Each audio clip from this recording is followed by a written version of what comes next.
20-30 वर्षामध्ये डिजिटल एजमुळे लोकांची लिहायची सवय आणि ती लिहायची तपश्चर्या निघून गेली आहे ना ती. कारण ते तेव्हाचे जे लेखक होते तेंडुलकर हे, ते तेव्हा ते सिनेमे लिहायचे, थिएटर लिहायचे, पण त्याचबरोबर ते साहित्य पण लिहायचे. तर मला असं वाटतं की गिरीश आमच्या दोघांचे, रंगाराजा आणि आमच्या दोघांच्या तोंडात आपसूक ते नाव आलं की ह्याला लिहायला गिरीश जोशीच उत्तम असतील. कारण Girish is I think one of the best writers in crime drama.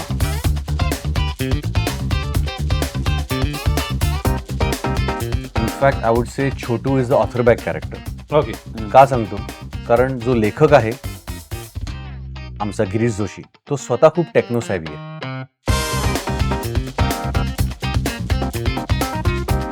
प्रमोशन्समध्ये आजकाल लिहिलेलं असतं म्हणजे तुमच्या कॉन्ट्रॅक्ट्समध्ये की तुम्हाला प्रमोशन करायला लागतं तुमच्या इंस्टाग्राम किंवा फेसबुक अकाउंटवरनं. ज्या दिवशी ह्या क्लॉज ड्रॉप होईल त्या दिवशी माझं ते सगळं ड्रॉप होईल, स्मार्टफोन ड्रॉप होईल आणि मी लँडलाईनवर येईन किंवा मी ट्रेसेबल राहणार नाही.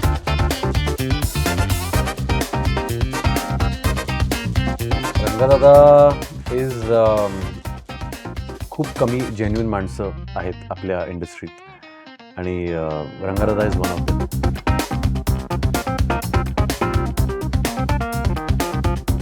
माझ्याकडे बघून असं वाटतच नाही की हा काहीतरी बोलू शकत असेल, याचे काहीतरी विचार असतील. कारण मी कॅरेक्टर्सच तशी केली आहेत किंवा माझ्या चेहऱ्यामध्येच तसं आहे की ज्याच्यामुळे माझ्याकडे अशी कॅरेक्टर येतात ज्याला हा इनोसेंट आहे, हा बावट आहे रे, की याला काही कळत नसेल वगैरे असं.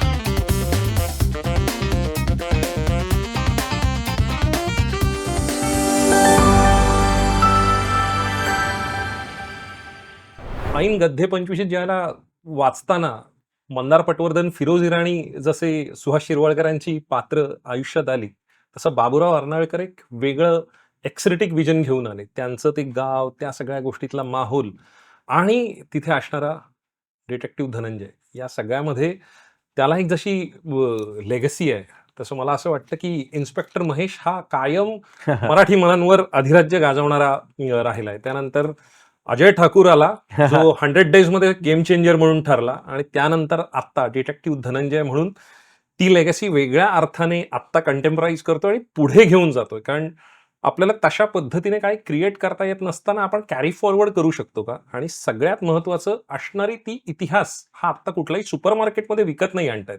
तर अशा वेळेला नेमका आदिनाथ कोठारे हा डिटेक्टिव्ह धनंजय म्हणून येतो आणि त्याचा केवळ साईड किक म्हणून नसलेला पण स्वतःचा एक वेगळा असणारा एक रंग घेऊन नेहमी पुष्कराज शिरपुटकर उभा राहतो.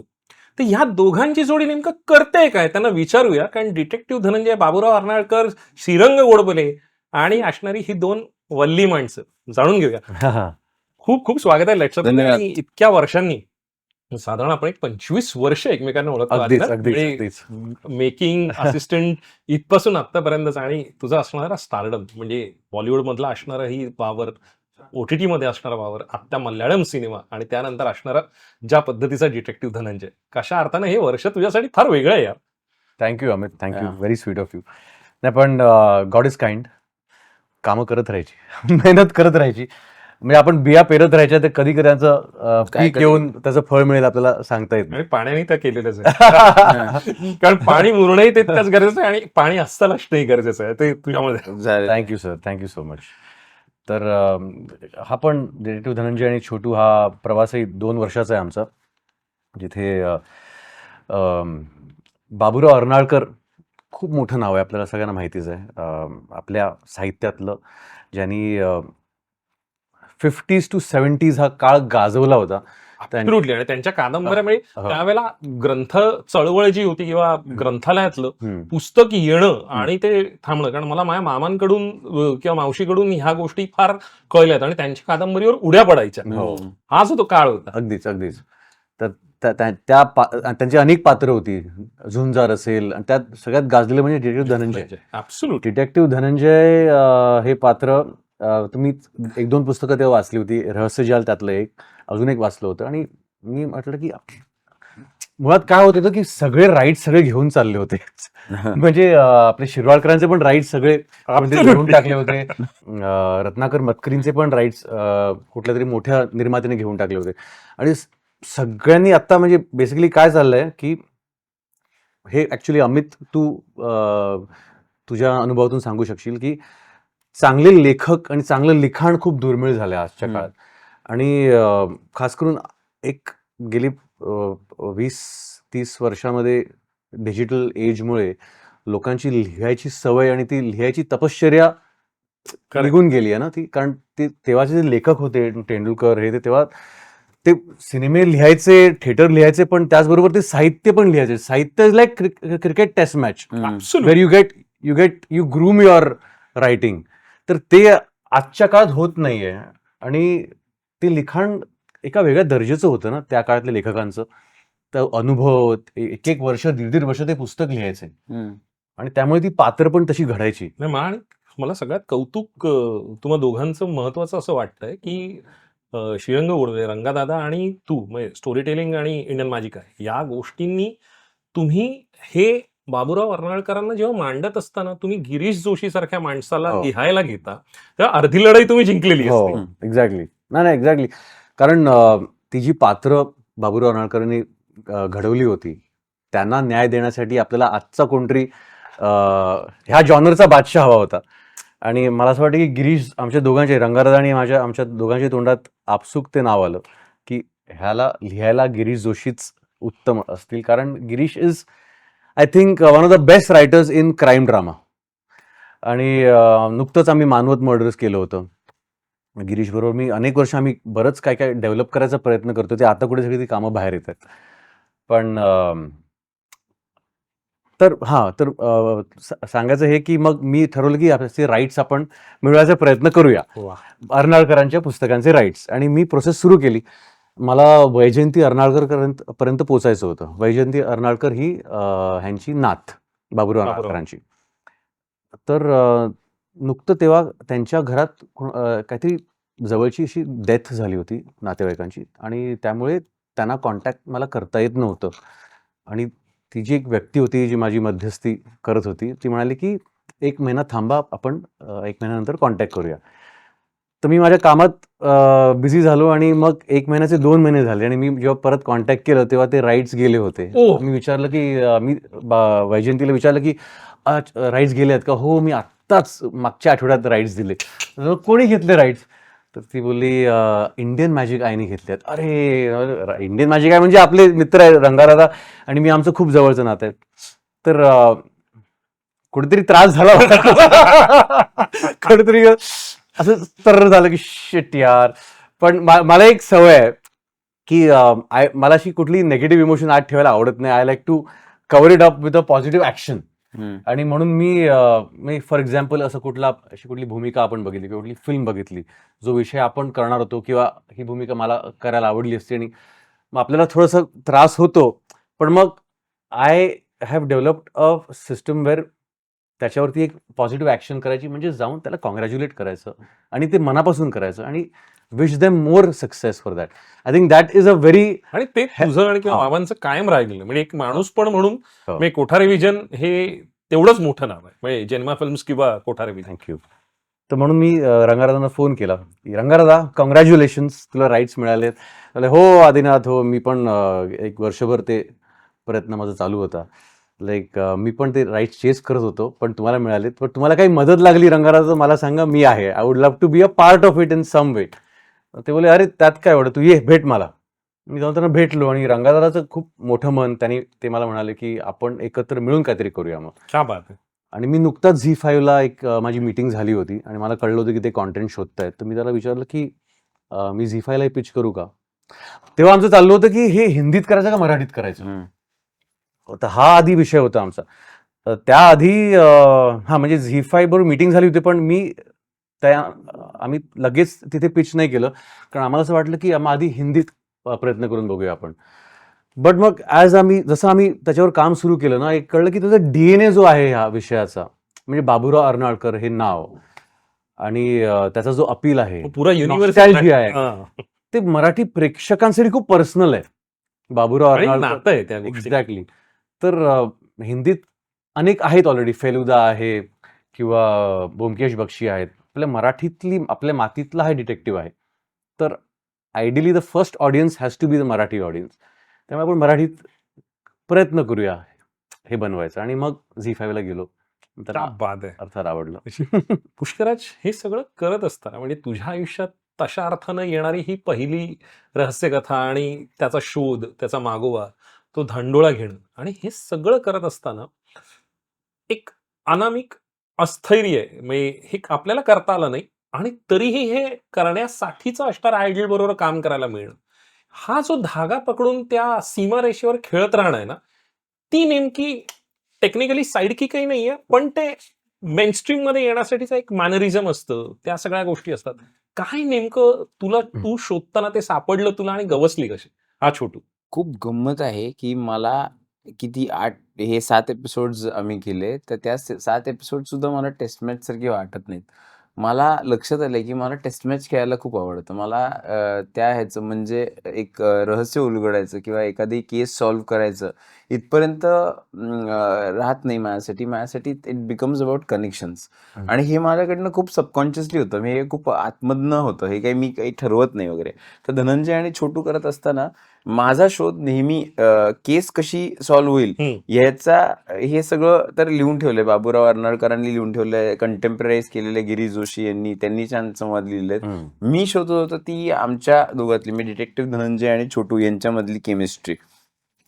मला असं वाटतं की म्हटलं तर त्याचा राईट हँड आहे, म्हटलं तर लेफ्ट आउट आहे, असं तो छोटू आहे. असं तो छोटू आहे की ज्या ह्याच्यातनं करण्याचा प्रयत्न आहे. तर आत्ता आम्ही जे केले ना, तर त्याच्यातलं एक आम्ही जस्ट एक त्या रिलेशन मधलं वरचा भाग स्क्रेप करून काढलेला आहे, की धनंजय आणि छोटू यांचं नातं काय आहे हे आम्ही फक्त स्क्रेप करून काढलंय. याचे अनेक जर सीझन झाले तर ऍक्च्युली काहीतरी त्यातनं निर्माण होईल. या सगळ्या याच्यातनं हळूहळू खेळत खेळत खेळत खेळत ते करण्याचा प्रयत्न केलाय. बाकी शोध घेणे, बाकी त्या पात्राचा शोध घेणे, जे पात्र ज्या पद्धतीने वावरतं ते सगळं तर दिलेलंच होतं. म्हणजे इतका हुशार दिग्दर्शक आणि इतके प्रतिष्ठित लेखक असल्यानंतर मग तुम्ही अर्धी लढाई जिंकलेली असते. त्यामुळे तुम्हाला खरं तर म्हणजे माझा गिरीश आय वॉज ब्लेस्ड की गिरीश जोशींबरोबर माझा एक सीन होता त्या सगळ्या ह्याच्यामध्ये. तर तो दुसऱ्या का तिसऱ्या दिवशी शूटिंगचा झाला आणि तो म्हणलं की जे लिहिलंय ना ते तू फक्त कर. एवढं त्यांचं हे ते लिहिले तू कर तेवढं. ते बोल तू फक्त तेवढं. सांग ना सीन तुमचा काय होता तो? आमचं तू काहीतरी करायचा प्रयत्न केला मग तुला बोलला तर मी काहीतरी त्या ह्याच्यामध्ये ट्विक करण्याचा प्रयत्न केलाय. तर ते सगळे ते सगळे नखरे ते कशाला ते कॉमेडी वगैरे मी लिहिले ना सगळं ते लिहिले तसं ते सगळं बोललो वगैरे असं एक त्याचं म्हणणं होतं. त्यामुळे अशा अर्थाने शोध परवा गिरीश साठीचा झालाय. म्हणजे हे गिरीशला गिरीश म्हणणं म्हणजे अहो गिरीश असं म्हणायला पाहिजे, पण तो आपल्याशी मित्रत्वाने वागतो वगैरे असं काय ते काय ते खरंच आहे त्याच्यातलं ब्रिलियंट. म्हणजे त्याच्या लिखाणात त्याला असणारा म्हणजे मांडणी जी आहे किंवा त्याला ज्या पद्धतीने दिसतं ती खरी गंमत आहे. ते फारच ब्रिलियंट आहे. आणि त्याच्यात गंमत अशी आहे ना की अनेक वेळा एक त्याची रचना जी आहे, वाक्यांची रचना जी आहे ना ती बोलणं अवघड आहे. हे ती गोष्ट सोपी नाहीये. तर त्यामुळे ती आपल्या याच्यात करून घेण्याचा पण प्रयत्न करतो. त्याच्यात माझा प्रॉब्लेम असा आहे की मी जी नॉर्मल रचना असते त्याच्यापेक्षा वेगळं बोलतो. त्यामुळे आम्ही दोघं वेगळी तो एक वेगळ्या पद्धतीने तोडतो वाक्य, मी एक वेगळ्या पद्धतीने. आता इथे हे जे नॉर्मल आहे ते दोघांचंही नाहीये. तर आता golden mid point mid point म्हणजे तिकडे बरं त्याच्यात तो मिड पॉइंट क्रॉस करून मला त्याच्याकडे जायचं होतं. कारण ते पण आवडत नव्हतं की मी तिकडे जातोय तर मी जातोय तिकडे असं. तर त्यांनी लिहिलं असेल तर मी जातोय तिकडे असं नाही, तसंच मी तिकडे जातो नको म्हणून रे, मी जातोय तिकडे असं म्हण ना. मी जरा तिकडे नाही जरा वगैरे, जरा कशाला पाहिजे तिकडे जातो आहे, मी जातोय तिकडे हे पाहिजे वगैरे. हे सगळं कळल्यानंतर माझं एकदम सोपं झालं की मी आता काय शोधणार आहे. तर मी आता हे शोधणार की याच्यातनं काय डेव्हलप होऊ शकतं. म्हणजे शेवटी म्हणजे प्रेक्षकांना ते कळेलच किंवा काय किंवा ते अत्यंत तरळ ठेवण्याचा आम्ही दोघांनीही प्रयत्न केलाय की यांच्यातली एक्झॅक्टली ती केमिस्ट्री काय. कारण हे प्रश्न 100% येणार की हा काय करतोय छोटू. कारण detective Dhananjay is enough to solve a case, but what happens to a person. कारण डिटेक्टिव्ह असताना सुद्धा तुम्ही माणूस आहात, तुमच्या बरोबर सिस्टीम नाहीये. तर फक्त सिस्टीम म्हणजे धनंजय आणि छोटू हे दोघंच आहेत. They don't have family, they don't have friends, they don't have a system to collaborate with. त्यांच्याकडे एकमेकांचा आधारच आहे. हे जेव्हा आपण क्रिएट करू शकू, I think that is the victory. कारण आता यंग शेल्डन पासून आता किंवा अगदीच शेरलॉक पासून सगळ्या गोष्टी ज्या पद्धतीने फिरतायत आणि त्याला असणारा एक वेगळा धागा आहे जो घेऊन येताना मराठीत वेगळ्या पद्धतीने दिसतोय आता. म्हणजे आत्ताचे असणारे डिटेक्टिव्ह किंवा काय तशा अर्थानं घडलेलं तसं पार्श्वभूमी नाहीये जिथे प्रासंगिक पद्धतीने आपण पाहिलं तर इंग्लिशमध्ये किंवा हिंदीमध्ये तशा पद्धतीची तसा तो धागा आहे. म्हणजे ऑन स्क्रीन म्हणतोय, लेखन या स्वरूपात खूप झालेलं आहे. पण हे करत असताना धनंजय हा observe first and act later या गोष्टीवर बिलीव्ह करतो की त्याचे असणारी एक स्वतःची धारणा आहे तपास करण्याची. धनंजय हा खूप इन्स्टिंक्ट्स वर काम करणारा, इम्पल्सिव्ह आहे, खूप एक्स्ट्रीमली शार्प, आणि त्याचबरोबर तो गर्दीत मिसळणारा माणूस आहे आणि त्या मिसळण्याच्या त्याच्या वृत्तीतून तो अनेक रूप खूप सहजपणे घेत असतो. ओके. त्यासाठी त्याला फार वेगळे प्रयत्न करावे लागत नाहीत. म्हणजे तो काय असा मेकअप बिकअप करून नाही, तो त्याची बॉडी लँग्वेज, देहबोली बदलून तो कधी कधी जर्नलिस्ट पण होतो, कधी कधी तो एक रस्त्यावरचा साधा सामान्य माणूसही होतो, आणि मध्येच तो एक ऑफिसर होतो काही. सो ती त्याची सुपर पॉवर आहे. त्याचा शार्पनेस, त्याचा इन्स्टिंक्ट आणि त्याची सहजपणे गर्दीत मिसळण्याची त्याची सहजता, क्षमता, आणि ते सगळ्यात मोठं चॅलेंज होतं. गिरीशने त्या अनुषंगानेच ते कॅरेक्टर लिहिलं होतं की तो एक अतिशय सामान्य माणूस. आणि आता माझं स्वप्न होतं की मला ही भूमिका साकारायची आहे धनंजयची. तर सगळ्यात आधी मला चॅनलला कन्व्हिन्स करायचं होतं, नेटवर्कला, की मी ही भूमिका करू शकतो. पण सगळ्यांनी जेव्हा पहिल्यांदा माझं नाव ठेवलं पुढे, तेव्हा सगळ्यांना असं झालं की अच्छा, पण हा ग्लॅमरस नको आहे आपल्याला धनंजय. कारण मी आतापर्यंत जी काय कामं केली होती त्यात थोडासा एक हिरोईकनेस ऑलरेडी असतो त्या कॅरेक्टरमध्ये, एक ग्लॅमरसपणा असतो, तो कोशंट येतोच अनाहूतपणे. तर ते नको होतं अजिबात त्या कॅरेक्टरसाठी. सो मला पण ते जाणवत होतं की हे चॅलेंज आहे आणि ते आता मला कसं कन्व्हिन्स करायचं आपण.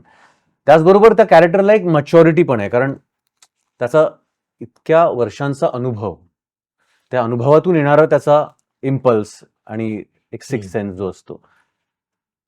तर आपण काय करूया मग, मी रंगाराजावर बसून आम्ही थोडं डिस्कस केलं. तर त्याला एक आपण पर्सनॅलिटी थोडी बदलूया तुझी, जसं ते तू करत आल्यास, लोक तुला बघत आले, आपण थोडं काहीतरी वेगळं करायचं. ती मॅच्युरिटी आपण तुझ्या फिजिकॅलिटीमध्ये पण आणायचा प्रयत्न करूया. म्हणून आम्ही ते थोडा एक सॉल्ट अँड पेपर लुक दिलाय त्याला. ओके.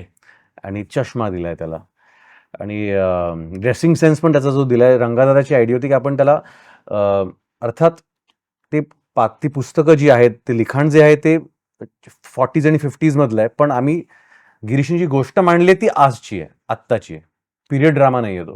पण आम्ही त्या काळातला इसेन्स फक्त घेतलाय. ओके. त्या काळातला आम्ही तो सोल घेतलाय फक्त.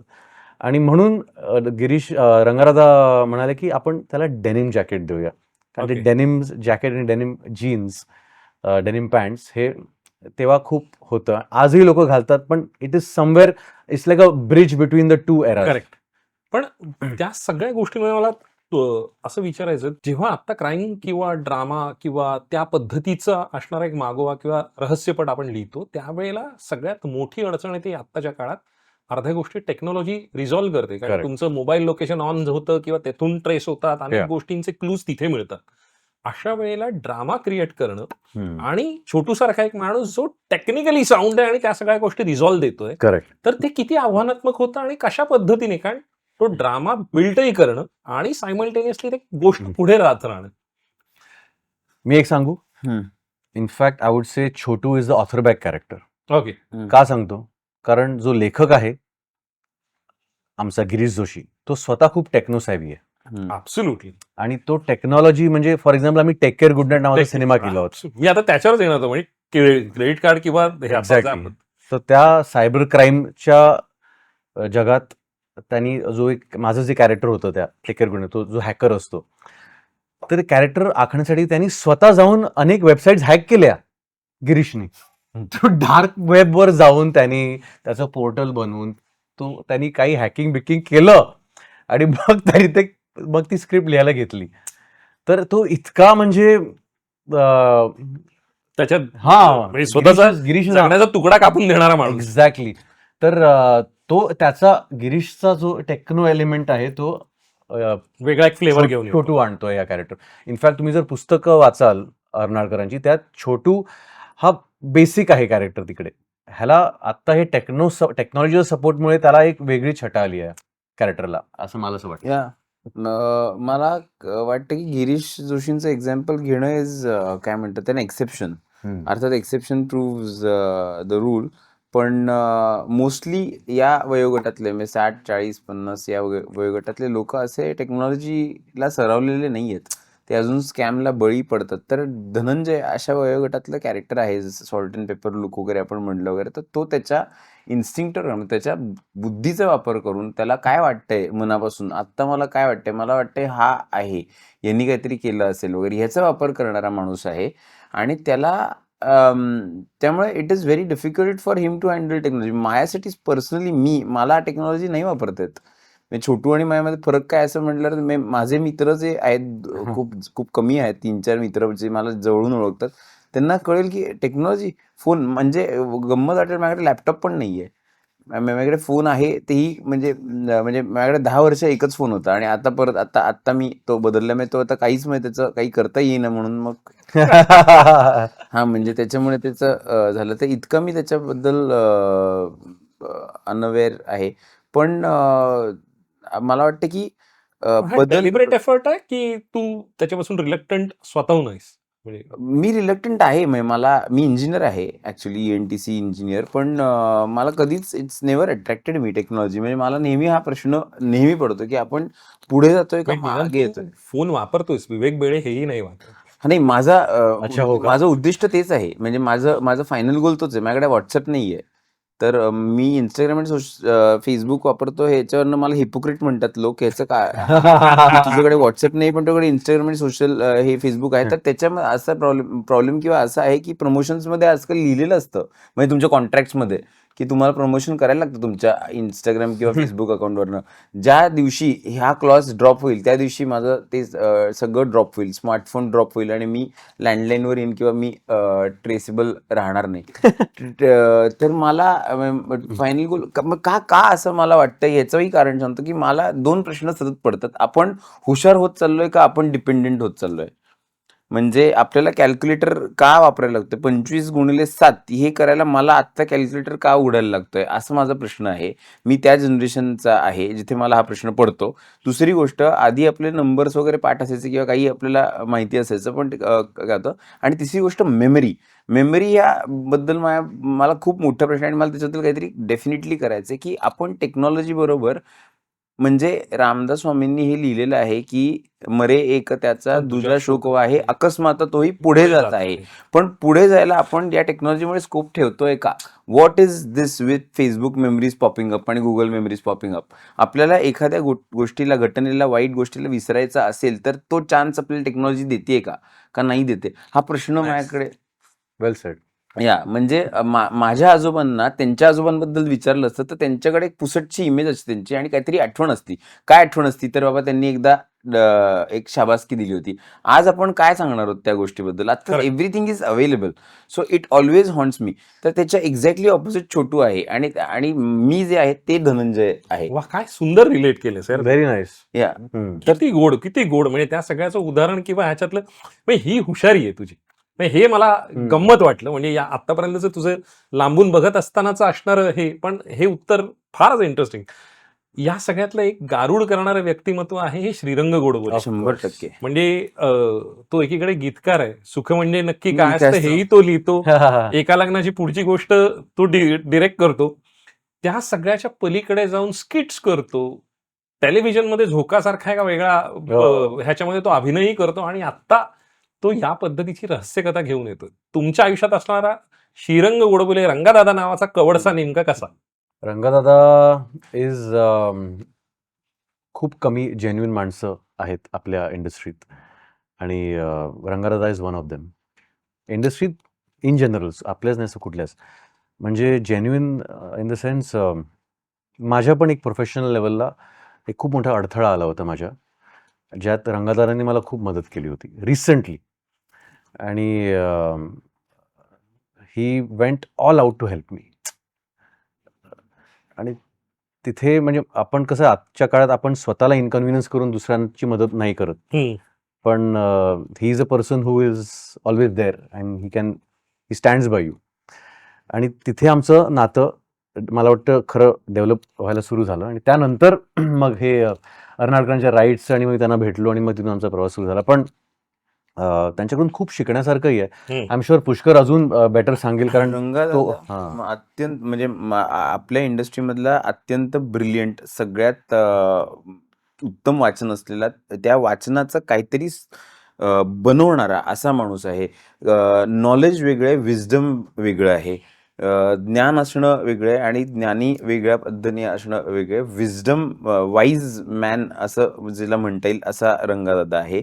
आणि या सगळ्याच्या पलीकडे जाऊन म्हणजे नुसतं वाचन केलेलं नाहीये, तर त्या वाचनावरचा त्याचा काहीतरी विचार आहे स्वतःचा. आणि अशी खूप कमी माणसं उरलेली आहेत आणि त्या माणसांचा जास्तीत जास्त सहवास आमच्या पिढीला लाभला किंवा पुढच्या पिढीला लाभणं हे अत्यंत गरजेचं आहे. आणि ह्याच्या पलीकडे जाऊन मी सांगतो की मी आत्तापर्यंत सगळ्यात जास्त खळखळून हसलोय तर त्याच्या विनोदांना. म्हणजे तू म्हणलास मग अशी तसं की माझ्याकडे बघून असं वाटतच नाही की हा काहीतरी बोलू शकत असेल, याचे काहीतरी विचार असतील, कारण मी कॅरेक्टर्सच तशी केली आहेत किंवा माझ्या चेहऱ्यामध्येच तसं आहे की ज्याच्यामुळे माझ्याकडे अशी कॅरेक्टर येतात ज्याला हा इनोसेंट आहे, हा बावळट आहे रे, की याला काही कळत नसेल वगैरे असं. पण रंगादादाचा ह्युमर जो आहे ना, तो कळणं अत्यंत डिफिकल्ट आहे, म्हटलं तर अगदीच सोपं आहे. बट मी ज्या लोकांना अगेन काही लोकांना माहिती, त्यांना माहिती की माझा चेहरा जनरली असाच असतो, मग मी कधी असं नसतो. पण विथ रंगादादाच प्रेझेन्स आणि विदाऊट एनी प्रिटेन्स मी अत्यंत खळखळून हसतो. मला रंगादादाचा सहवास खूप खूप खूप वर्ष हवाय in every capacity. I love him so much. आणि तो पोकर फेस असणारा विनोद जो तुझ्या चेहऱ्यातून येतो ना, त्याला एक वेगळा अंडरकरंट आहे. एक रॅपिड फायर करूया पटकन. एक शिरगावात राहायचंय की मुंबईत? मुंबई. पोहे की भाकरी की थालीपीठ? भाकरी. हे कनेक्शन गावातलं गुप्तहेर की शहरातलं सीआयडी? गावातलं. पहिला एखादा क्लू मिळाला तर नेमकं काय करेल धनंजय आणि छोटूही काय करेल? त्यात अजून खोल शिरेल. गुगल करेल. वेल सेड. मोबाईल नाही मिळाला तर काय कराल? तुझं उत्तर तयार आहे. मोबाईल नाही मिळाला तर मी पण सुखी राहीन. धनंजय सारखा दोस्त की धनंजय सारखा शत्रू? दोस्त डेफिनेटली. नो दोस्त. शत्रू. गावातलं गॉसिप जास्त की इन्व्हेस्टिगेशन? इन्व्हेस्टिगेशन. तुमच्यावर खोटा आरोप झाला तर पहिल्यांदा फोन कोणाला कराल? डिटेक्टिव्ह धनंजय. को ऍक्टर मध्ये खरा डिटेक्टिव्ह कोण आहे? दोघेही त्यांच्या लेवलचे, आपण आपल्या लेवलचे डिटेक्टिव्ह आहोत मला असं वाटतं. सुपर पॉवर एखादी मिळाली तर नेमकं माइंड रिडिंग की इनव्हिजिबिलिटी? इनव्हिजिबिलिटी डेफिनेटली. जर शिरगावात एक रहस्य लपलं असेल तर ते उघड करायला तुम्ही तयार आहात का? काय नेमकं कशा पद्धतीचं असेल? कशा प्रकारचं? मी धनंजय काय पद्धतीने ते कशा पद्धतीने रिव्हॉल्व करेल? तो इम्पल्सिव्हली करणार आणि त्यात घुसणार, तो डेअरिंग बाज सारखा घुसणार त्यात. काय करणार हा हे 1 मेला कळेल. 1 मेला तर कळेलच. वेल सेड. डिटेक्टिव्ह धनंजय 1 मेला झी5 वर, मराठी झी5 वर येणार आहे. त्याचं कारण असं आहे की 1 मेला आहे त्यामुळे. आणि तो जो मेला आहे तो का मेला आहे हे शोधण्यासाठी आम्ही येतो. कोणी मारलाय 1 मेला. तुम्ही इतका आपलेपणाने बोललात दोघे, पुष्कर आणि आधी. थँक्यू. खूप खूप आभार. लेट्सअपशी इतकं मनमोकळेपणाने बोलला होता. Wish you love luck and success. Thank you Amit. जोडी या पुढच्या सीझन मध्येही आम्हाला तितक्याच आनंदाने खुलताना बघायला मिळू. आणि ज्या पद्धतीने पहिला ओरखडा आहे असं म्हणतोस किंवा तो स्क्रिप्ट आहे, त्याच्या आत नेमकं काय दडलं आणि तो हिमनगासारखा असावा यासाठी शुभेच्छा. धन्यवाद. Thank you so much. Thank you so much.